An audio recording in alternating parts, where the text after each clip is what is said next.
Continuons notre thème. Avec Dieu, nous ferons des exploits. Et ce matin, j'aimerais parler sur l'esprit des exploits. Je répète, j'aimerais parler ce matin sur l'esprit des exploits. Esprit avec un petit E, pas avec un grand E. Mais il y a également l'esprit qui donne des exploits. Et là, c'est l'esprit avec un grand E. Si nous voulons et nous aimons faire cette différence, c'est parce que nous avons compris que le Saint-Esprit est une personne vivante. Il n'est pas une force. Il n'est pas la manifestation d'une chose. Mais il a une personnalité. Capable de dire oui, capable de dire non. Capable d'accepter, capable de refuser. Car il est l'esprit de vie. Amen. L'esprit des exploits. Prenez avec moi Psaume 60, verset 11. Que nous lisons depuis le début, Psaume 60, verset 11. La Bible dit, donne-nous du secours contre la détresse. Le secours de l'homme n'est que vanité. Verset 12, avec Dieu, nous ferons des exploits. Il écrasera nos ennemis. Amen. Galates 2, verset 19 à 21. Galates 2, verset 19 à 21. La Bible dit, car c'est par la loi que je suis mort à la loi, afin de vivre pour Dieu. J'ai été crucifié avec Christ, et si je vis, ce n'est plus moi qui vis, c'est Christ qui vit en moi. Et si je vis maintenant dans la chair, je vis dans la foi au Fils de Dieu, qui m'a aimé et qui s'est livré lui-même pour moi. Je ne rejette pas la grâce de Dieu, mais si la justice s'obtient par la loi, alors Christ est donc mort en vain. Amen. Amen. La partie qui m'intéresse le plus, c'est le verset 20 que je reprends. J'ai été crucifié avec Christ. Et si je vis, ce n'est plus moi qui vis. C'est Christ qui vit en moi. Et si je vis maintenant dans la chair, je vis dans la foi au Fils de Dieu, qui m'a aimé et qui s'est livré lui-même pour moi. Amen. Amen. Galates 5, verset 16 et le verset 18. Galates 5, verset 16 à 18. Galates 5, verset 16 et le verset 18. Je prends le verset 16, la Bible dit, « Je dis donc, marchez selon l'esprit, et vous n'accomplirez pas le désir de la chair. » Verset 18, « Si vous êtes conduits par l'esprit, vous n'êtes point sous la loi. » Amen. Amen. Philippiens 4, verset 13. Philippiens 4, verset 13. La Bible dit, je puis tout par celui qui me fortifie.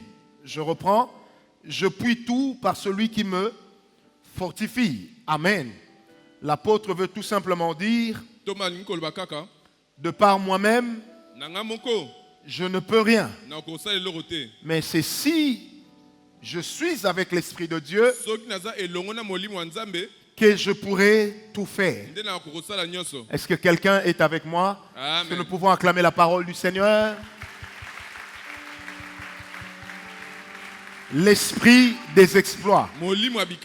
Ce matin, j'aimerais juste dire deux petites choses et puis nous allons prier.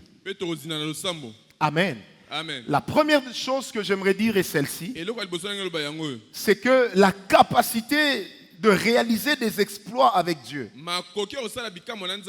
c'est que nous appelons l'esprit des exploits, est d'abord un état de prédisposition intérieure. La Bible dit, car ceux qu'il a connus, il les a appelés. Et ceux qu'il a appelés, il les a aussi prédestinés. Bien-aimés, il existe une prédestination. Nous y croyons parce que la Bible nous le dit. Et la prédestination se cache dans le potentiel qu'a chaque homme d'atteindre un but ou de connaître un domaine de succès par des efforts naturels.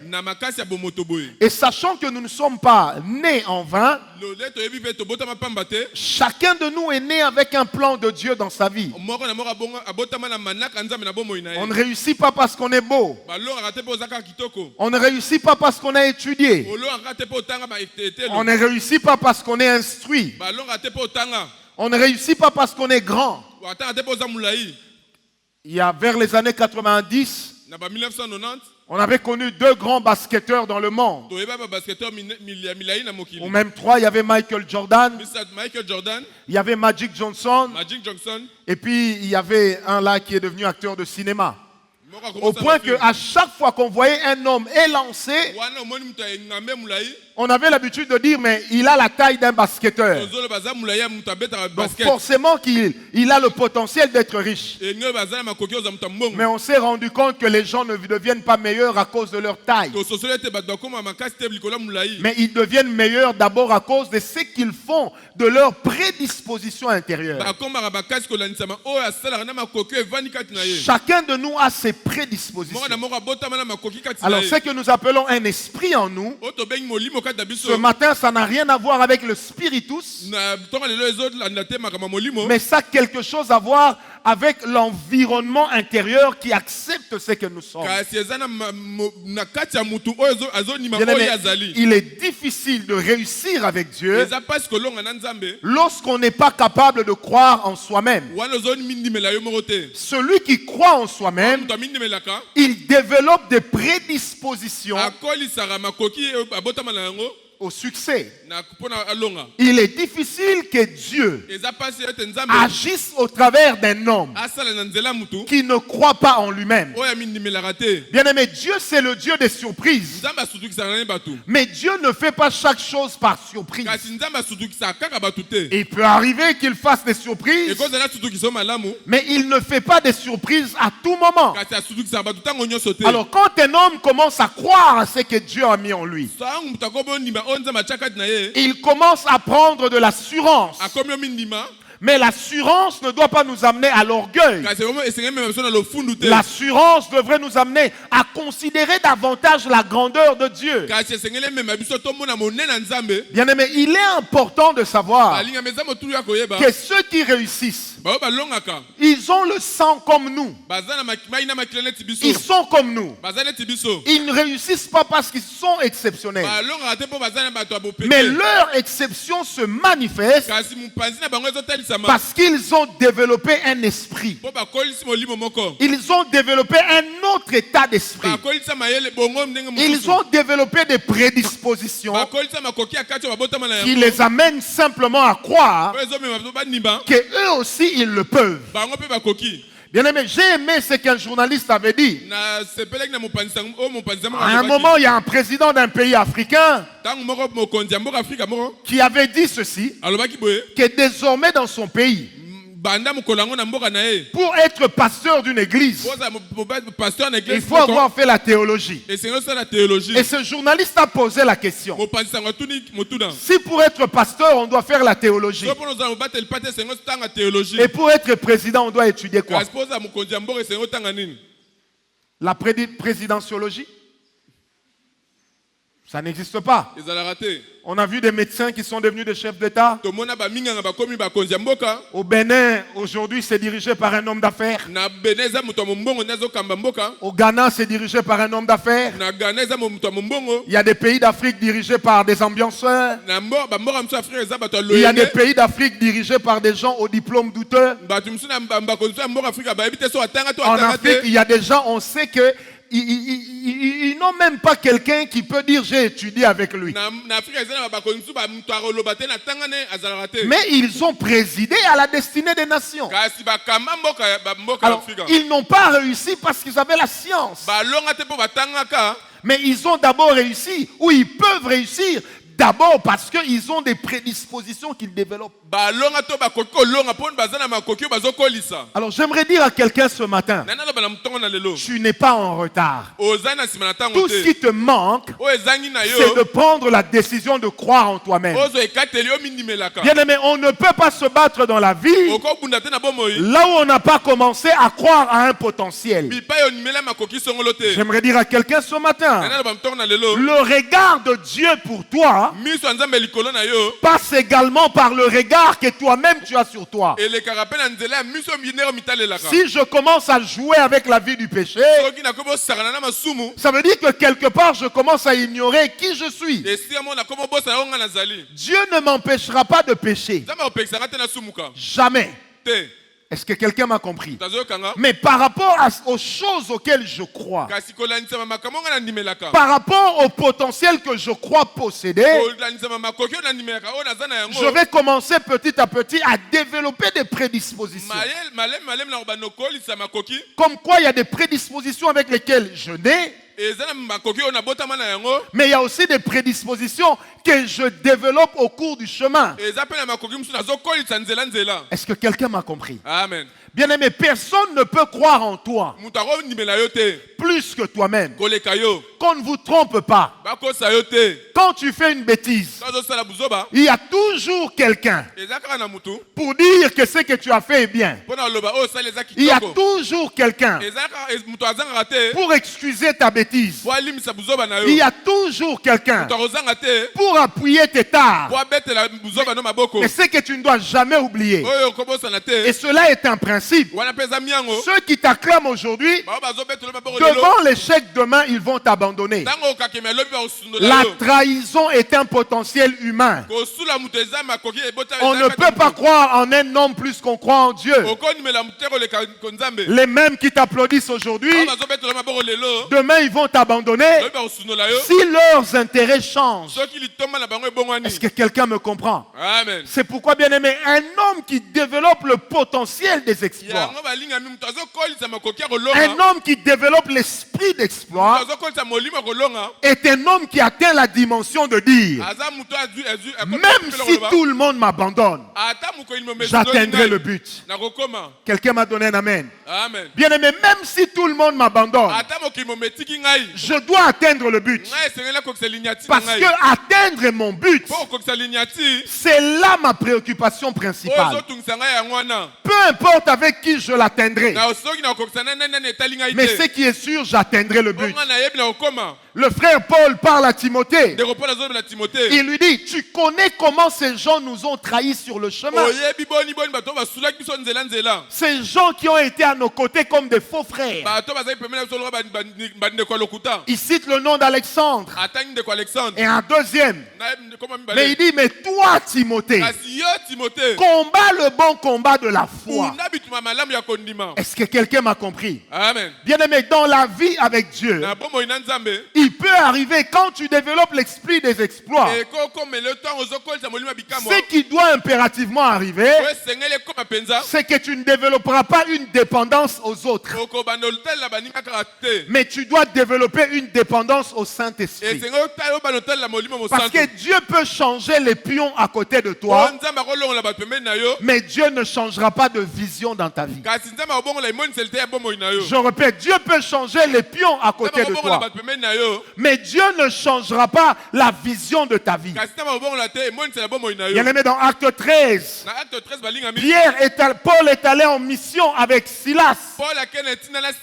Dans Acte 15, on voit Barnabas à côté de Paul. Où est passé Silas? Pardon, où est passé Barnabas? Ils se sont disputés à cause du petit Marc. Et Silas apparaît comme un homme inattendu. Mais après on se pose la question, qu'est devenu Silas plus tard? On ne parlait plus de lui après. Barnabas va passer, Silas va passer, mais Dieu va envoyer des personnes saisonnières à Paul. Est-ce que je peux te dire quelque chose? Quand tu développes l'esprit d'exploit, Dieu peut changer les hommes à tes côtés, mais Dieu ne changera pas le but de ta vie. Quand tu es un leader, tu ne dépends pas de tes collaborateurs, mais tes collaborateurs dépendent de ta vision.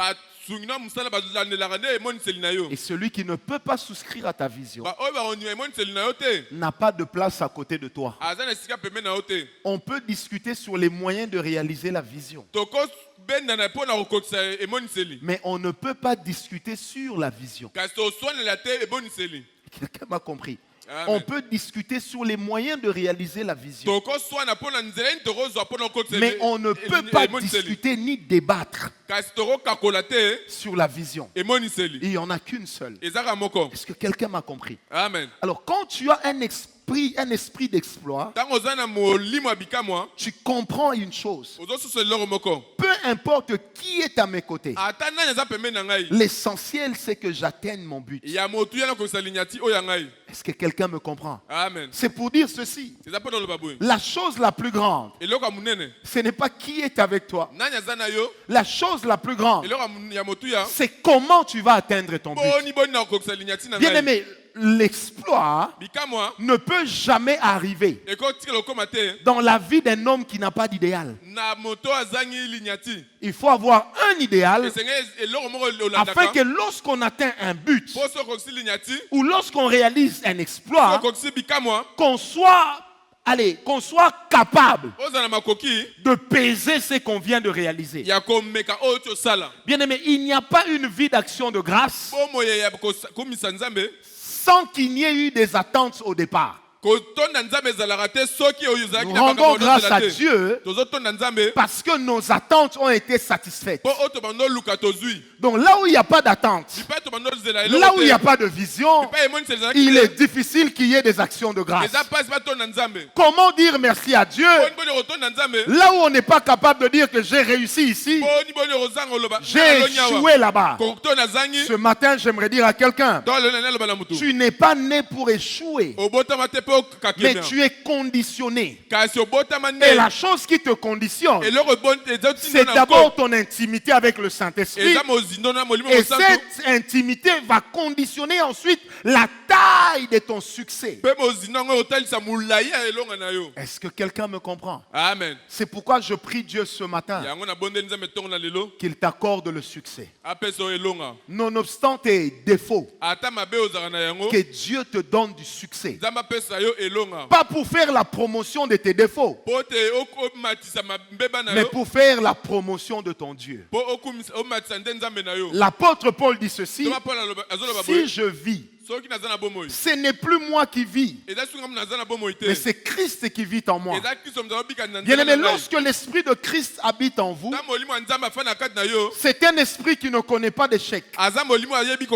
Parce que le Saint-Esprit n'apprend rien, mais le Saint-Esprit nous apprend tout. Et les échecs que nous rencontrons ne sont pas les échecs de Dieu, mais constitue un matériel didactique par lequel le Seigneur nous instruit. Ce qui nous manque souvent dans la vie, c'est la capacité d'apprendre de nos échecs. C'est la capacité d'apprendre des situations de stagnation que nous avons connues. Ce n'est pas parce que j'ai échoué une fois que j'ai échoué pour la vie. Ce n'est pas parce que j'ai péché une fois que j'ai péché pour la vie. Bien aimé, si j'ai échoué une fois, alors j'ai appris comment ne plus échouer dans ce domaine-là. C'est pourquoi ton succès sera également fondé par la manière dont tu vas manager tes échecs. N'accepte jamais les personnes autour de toi qui vont entretenir un esprit d'échec. Des personnes autour de toi qui seront comme des rétroviseurs, toujours en train de te rappeler d'où tu viens. Mais cherche aussi des personnes qui seront comme des pare-brises, toujours capables de te montrer où tu vas. Bien aimé, un véhicule ne se conduit pas par les rétroviseurs. Celui qui conduit, qui n'a que les regards sur les rétroviseurs, il connaîtra un accident. Mais celui qui conduit et dont les regards sont sur le pare-brise, il jette un œil rapide sur les rétroviseurs. Il s'évitera de tomber dans les mêmes échecs tous les jours. Est-ce que quelqu'un me donne un amen très bien? Amen. C'est pourquoi, bien aimé, dans la vie, et je l'ai toujours dit, je prie que Dieu te sépare des rétroviseurs. Que Dieu te sépare des personnes qui te rappellent toujours d'où tu viens. Des personnes qui te rappellent toujours tes échecs. Des personnes qui entretiennent ton mauvais passé. Que Dieu te donne des personnes qui vont te pousser à de nouveaux challenges. Je prie que Dieu te donne des personnes qui vont te pousser aux exploits. Lorsqu'on a un esprit d'exploit, on ne peut pas s'attacher à n'importe qui. Je veux bien peser ce que je dis. Tu dois t'attacher aux personnes avec qui vous avez un intérêt commun. Bien aimé, il est important que tu te poses la question. La personne qui est à côté de moi, qu'est-ce qu'elle m'apporte dans la vie? Bien aimé, il y a des gens qui ne t'apporteront que des tourments. Il y a des gens qui ne t'apporteront que de l'inquiétude. Il y a d'autres qui t'apportent un confort, mais sans t'apporter des challenges. Je prie Dieu ce matin que tu n'entres pas dans le confort pour la vie, mais que tu sortes de ton confort pour affronter les challenges qui feront de toi un champion. Tu ne peux pas être un champion sans challenge. Tu ne peux pas être un grand là où tu n'as pas appris à être un challenger. Que Dieu change ta manière de réfléchir. Que Dieu change ta manière de voir. Et que Dieu te donne de réaliser des exploits. Est-ce que quelqu'un me donne un amen très bien? J'aimerais que tu dises à ton voisin, moi je réussirai. Non, dis-le lui avec assurance, moi je réussirai. Moi, je réussirai. Est-ce que quelqu'un me donne un amen très bien? Amen. Bien aimé, il est de ces gens dans la vie. Ils peuvent être embêtants, mais ils sont importants pour nous. On ne s'attache pas aux gens parce qu'ils sont parfaits, mais on s'attache aux personnes parce qu'ils nous apportent quelque chose. Je ne parle pas d'argent, parce qu'on ne doit pas acheter ta conscience avec de l'argent. Vous savez, j'aimerais ouvrir cette parenthèse pour dire, dans le ministère, ce qu'il faut toujours éviter, c'est que les personnes se rendent compte qu'en réalité, vous dépendez de leur argent. Si vous le faites, ils vont commencer à contrôler non seulement votre personne, mais même la vision que vous avez. Ce qu'il faut éviter dans la vie, que les gens se disent que vous êtes là pour leur argent. Il faut qu'autour de toi, les gens se rendent compte qu'ils sont là pour toi. Et que toi, tu es là pour eux. Alors vous atteindrez le but. Est-ce que quelqu'un m'a compris? Amen. Alors pose un peu la question à ton voisin. Qu'est-ce que toi tu apportes aux autres? Non, pose-lui bien la question. Qu'est-ce que tu apportes aux autres? Vous savez, parmi les choses qui ont aidé Paul à être fort dans les moments difficiles, c'est parce qu'il a eu des gens qui ont cru en lui et qui ne l'ont pas abandonné. Est-ce que quelqu'un me comprend? Si quelqu'un t'abandonne au mauvais jour, ne lui donne pas l'opportunité de se réjouir avec toi quand viendra le bon jour. Il n'y a aucune loyauté en lui.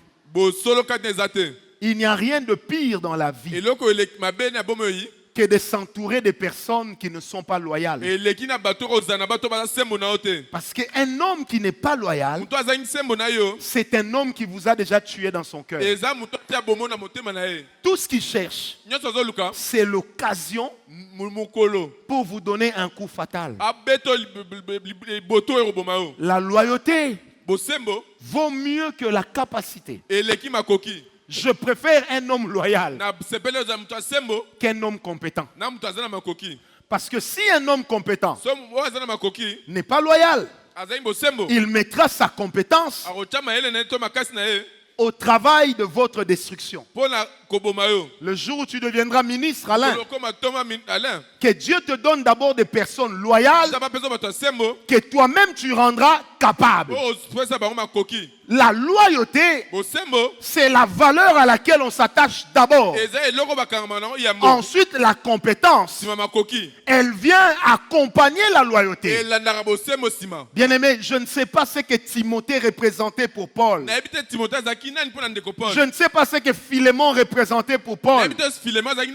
Mais quand je lis Paul, il est presque en train de leur dire que même si aujourd'hui je meurs, je continuerai à vivre au travers de vous.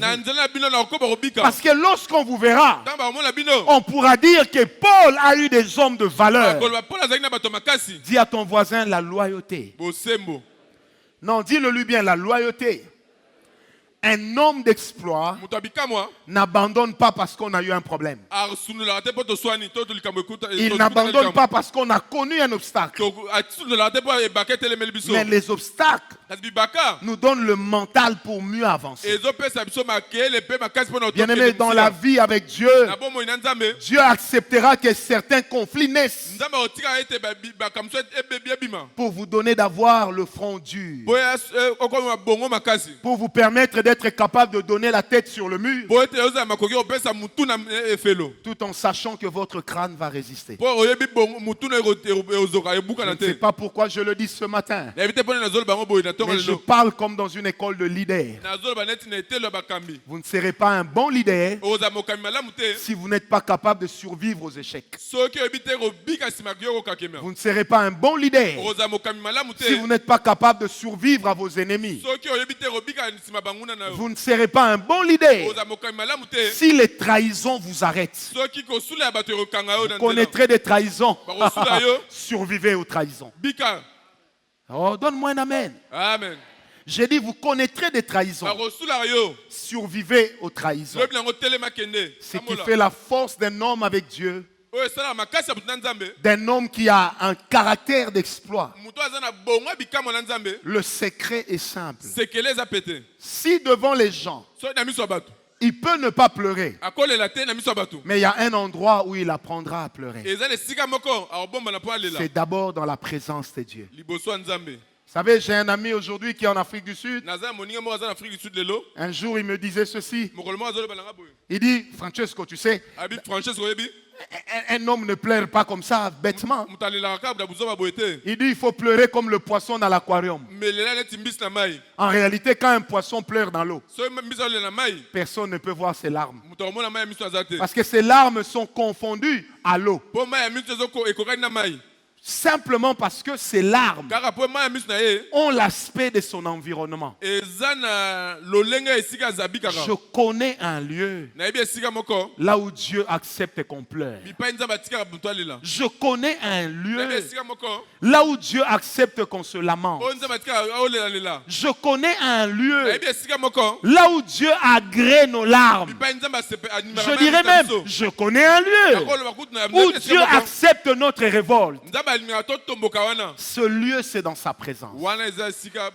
C'est pourquoi la Bible parle de Dieu comme étant El Shaddai. Et El Shaddai veut simplement dire, c'est composé de deux mots, Shad et dai. Shad veut dire ceci. Les mamelles d'une femme qui sont remplies de lait. Et dai veut dire là où il y en a assez. El Shaddai littéralement veut dire le lieu où on vient s'allaiter aux mamelles de notre Dieu à tout moment parce qu'il y en a toujours. Alors j'aimerais dire ceci. Le lieu où on vient se lamenter, c'est là où Dieu nous donne son sein. C'est là où nous buvons dans le secret de sa présence. Et quand on sort de là et qu'on rencontre une panne, on reviendra encore dans sa présence. On ne réussit pas parce qu'on est fort. On réussit d'abord parce qu'on a un lieu où s'abreuver. On ne réussit pas parce qu'on est fort, mais on réussit d'abord parce qu'on a une relation avec Dieu. C'est pourquoi la Bible déclare: avec Dieu je ferai des exploits. Pourquoi je fais des exploits? Parce que j'ai un sein où je me nourris. Pourquoi je crois que je vais réussir? Parce qu'il y a un endroit dans le secret là où je peux me retrouver seul. Mais quand je me retrouve là-bas, je n'expérimente pas seulement Dieu mon Père, mais j'expérimente la dimension de Dieu ma mère. Or le Dieu ma mère, c'est le Dieu qui connaît tes souffrances. C'est le Dieu qui endure avec toi. Bien aimé, quand on tape l'enfant d'une femme et que celle-ci est une vraie mère, elle a mal à la place de son fils. Est-ce que quelqu'un me comprend? J'aimerais dire à quelqu'un, nous prions un Dieu qui partage nos peines. Nous prions un Dieu qui partage nos souffrances. Nous prions un Dieu qui connaît nos larmes. Il n'est pas étranger à nos larmes. Il n'est pas étranger à nos peines. Et il n'est pas imperméable à notre souffrance. J'ai cette parole dans mon cœur pour l'Église. Bientôt Dieu se lèvera. Je disais, j'ai cette parole pour l'Église. Bientôt Dieu se lèvera. Il ne m'a pas dit quand. Peut-être que les années se sont accumulées. Les années ont défilé devant toi avec à chaque fois des attentes non satisfaites.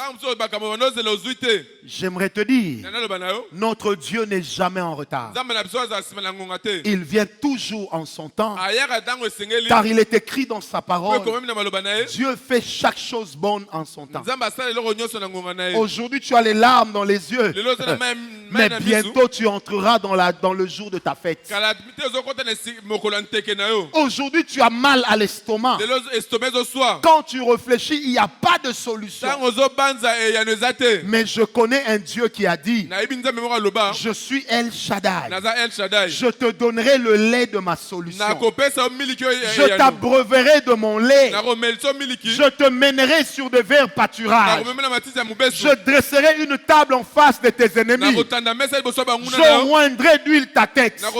Je ferai déborder ta coupe. Et le bonheur et la grâce t'accompagneront tous les jours de ta vie. Et tu habiteras dans ma maison jusqu'à la fin des temps. Tu habiteras dans la maison de l'Éternel jusqu'à la fin des temps. Car il est le Dieu qui te dit: bientôt je vais me lever. Bientôt je vais faire. Bientôt je vais agir. Je ne sais pas quand, mais je sais que sa parole est vraie. Je ne sais pas quand, mais je sais qu'il n'est pas un menteur. Je ne sais pas quand, mais je sais que ça ne dépendra pas des hommes. Ça ne dépendra pas de nos prévisions, mais je sais que ça dépendra de lui. Je ne vendrai pas mon corps pour de l'argent. Je ne vendrai pas mon âme à la prostitution. Je combattrai le bon combat de la foi. Je garderai une bonne conscience. Car je sais que ce qu'il a dit, il le fera. Il le fera certainement. Et nul n'arrêtera la main de Dieu. Bien-aimé, si Dieu dépendait de nos parents, il y a longtemps que nous serons morts. Si Dieu dépendait de nos frères, il y a longtemps que nous serions morts. Si Dieu dépendait de nos partenaires, il y a longtemps que nous serions morts. Dieu ne dépend pas des autres. Dieu ne dépend pas de ce que les gens disent de toi. Dieu ne dépend pas de ce que les hommes prévoient pour toi. Parce qu'il est écrit, l'homme peut prévoir. C'est Dieu qui disposera. Il est écrit dans la parole de Dieu, il y a d'abondants projets dans le cœur de l'homme. Mais seul le désir de l'Éternel s'accomplit. Le désir de l'Éternel peut naître d'une amertume. Mais d'une amertume qui te transforme en champion.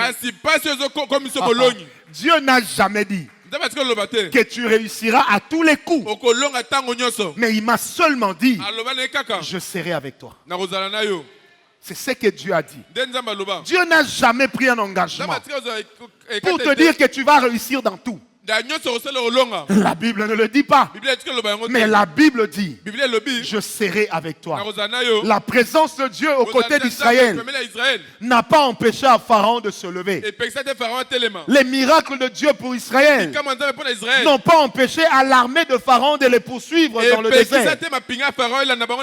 Bien-aimé, la présence de la nuée, la présence de la colonne de feu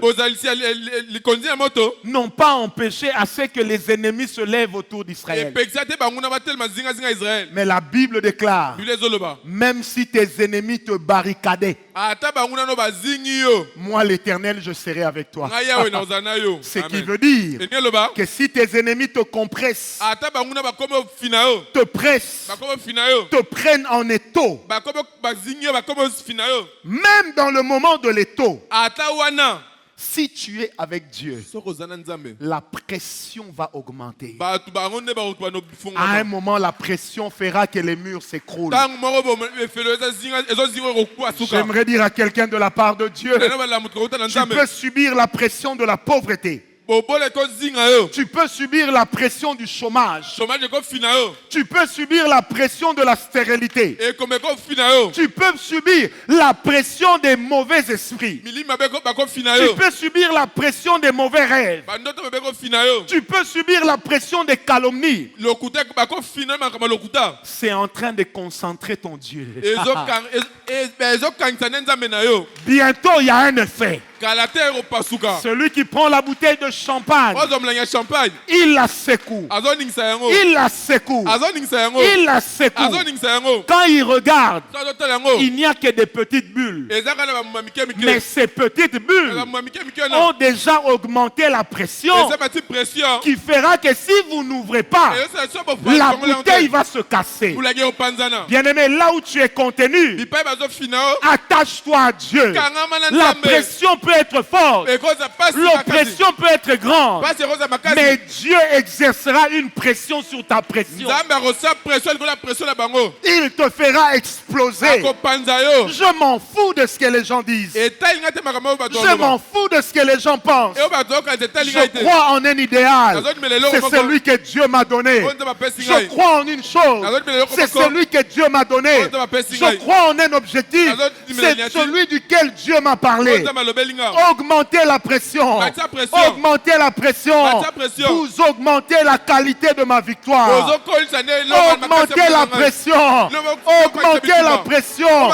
Vous augmentez ma capacité de succès. Car il est écrit dans sa parole, celui qui demeure à l'ombre du Tout-Puissant demeure à l'abri du très haut, que 1000 tombent à ma gauche, 10 000 à ma droite, je ne serai pas atteint. Ils seront en train de tomber. Je verrai comment ils tombent. Je les regarderai, mais les flèches ne m'atteindront pas. On me visera. Je ne suis pas Saül pour mourir sur un champ de bataille. Mais je suis comme David. Je mourrai dans la présence de Dieu. J'aimerais dire à quelqu'un, Dieu ne laissera pas ton sang entre les mains de tes ennemis. Oh, j'ai envie de te dire que tes ennemis ne vont pas danser sur ton cadavre. Que tes ennemis ne vont pas se réjouir de ta fin. Et ceux qui avaient dit c'est fini, Dieu est en train de dire ça ne fait que commencer. S'il y a des gens qui avaient dit c'est trop tard, Dieu est en train de dire je suis le maître des temps, je suis le maître des circonstances. En moi il n'y a ni changement ni ombre de variation. Je ne dépends pas du temps des hommes. Dieu ne porte pas de montre. Pourquoi il n'a pas de montre? Parce que le temps ne le fait pas. Mais c'est lui qui fait le temps. Tu n'es pas en retard. Prépare-toi. Tu n'es pas abandonné. Arrange-toi. Tu n'es pas délaissé. Équipe-toi. Laisse les gens se battre pour chercher des postes. Mais toi, bats-toi pour apprendre. Bats-toi pour être prêt. Aujourd'hui, tu subis des pressions causées par des directeurs. Tu te dis, je n'en peux plus. Mais demain, quand tu seras DG, quelle pression tu vas subir? J'aimerais dire à quelqu'un, il faut lire le langage de Dieu derrière les attaques de tes ennemis. Plus tes ennemis se multiplient, plus Dieu se multiplie lui-même en toi. Plus tes ennemis augmentent, plus Dieu augmente la taille de sa faveur. Vous savez pourquoi Dieu nous bénit? Parce qu'il y a beaucoup de gens qui ont parié sur notre fin. Et à chaque fois qu'ils ont dit c'est fini, Dieu dira toujours ça commence. À chaque fois qu'ils ont dit c'est trop tard, tant qu'il y aura une montre sur la poignée de l'homme, il y aura toujours la possibilité de reprendre. Le Dieu que je sers est champion dans les nouveaux départs. Le Dieu que je sers, la Bible dit, au commencement, Dieu. Au commencement, Dieu. En hébreu, ce verset dit ceci. Avant que le commencement soit, quand le commencement est arrivé, lui-même a trouvé que Dieu était déjà là. C'est pourquoi il a dit à Israël, je te conduirai dans le désert. Je vaincrai les ennemis à côté de toi. Israël se battait, mais il savait que la victoire était garantie. Est-ce que je peux te dire une parole? Nous avons un Dieu qui est complice de nos faiblesses. Nous avons un Dieu qui devient complice de nos larmes. Quand je dis je ne peux plus, quand je dis je suis fatigué, lui il te dit regarde à côté, je suis là. Quand je dis c'est trop tard, il te dit regarde, je suis là. Tant que quelqu'un n'a pas encore tenu l'appel pour te mettre dans la tombe, et même si on t'a mis dans la tombe, il est le Dieu de la résurrection. J'ai dit à quelqu'un ce matin, là où tu es mort, Dieu te donnera un nouveau départ. Il te demande une seule chose. Crois, ne désespère pas. Travaille, ne te décourage pas. Et si tu étais découragé, crois même dans ton découragement qu'un nouveau jour est en train de s'élever. Peut-être que ton mariage bat de l'aile. Peut-être que tes enfants ont un comportement de maudit. Il est écrit dans la parole de Dieu, même un chien vivant vaut mieux qu'un lion mort. Le lion mort fait peur, mais il ne mord pas. Le chien vivant ne fait pas peur. Il est capable de mourir, de mordre. Et la Bible dit, pour ceux qui vivent, il y a de l'espérance.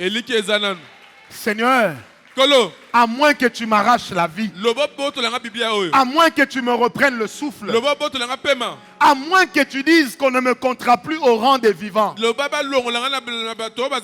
mais tant que je serai vivant, aucun homme ne m'arrêtera, aucun gouvernement ne me stoppera, aucun pouvoir ne mettra un terme à mon ministère, aucun ami ne mettra un terme à ma vision, aucun fils, aucune fille, même pas ma femme, n'arrêteront l'idéal que Dieu m'a donné.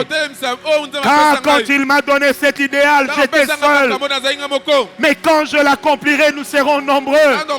Et la vision sera profitable à la terre entière. L'Éternel commence par un homme, mais il embrasera des nations entières. Je prends la puissance illimitée de Dieu. Je prends la grâce magnifique de l'Éternel. Il y a encore de l'espoir. Il y a encore de l'espoir. Car tu fais tout ce que tu dis. Tu accomplis tes promesses.